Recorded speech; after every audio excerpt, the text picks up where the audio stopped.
नागपुर जिले में महाराष्ट्र नवनिर्माण सेना और शिवसेना यूबीटी के बीच युति लगभग तय हो गई है। इस बीच नागपुर में मनसे ने अपनी तैयारी तेज कर दी है। नागपुर महानगर पालिका में कुल 151 नगर सेवक है और मनसे के पदाधिकारियों की उम्मीद है कि महाराष्ट्र नवनिर्माण सेना को 80 से 90 सीटें मिल सकती है। मनसे नागपुर जिलाध्यक्ष आदित्य दुरुक्कर ने अपनी प्रतिक्रिया व्यक्त की। एकंदरीत महापालिकेचा रणशिंग फुंकला गेलेला आहे। नागपुरात मनसेची काय भूमिका आहे, कसा काय राहणार आहे चित्र काय सांगा?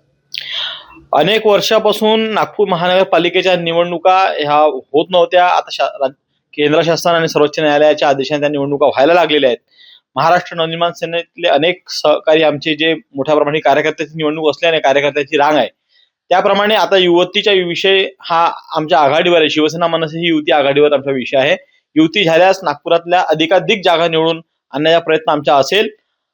नागपूर शहर हे मुख्यमंत्र्याचे एक शहर आहे, जिकडे महसूल मंत्र्याचे शहर आहे। या शहरात पाऊस अभावी पडतो आहे घोषणांच्या, मात्र काम होत नाहीये, फक्त घोषणा होत आहेत। विधान भवनात तुम्ही आता बघितलं असेल अधिवेशन झालं, त्या 7 दिवसाच्या अधिवेशनात नागपुरातला कुठलाही असा विकासाचा करार आलेला नाहीये। आणि अशा करारात नागपूर विकासामध्ये आम्ही कुठेतरी हातभार लावावं। फक्त नेत्यांना मुंबई पाहिजे, आम्हाला नागपूर पाहिजे।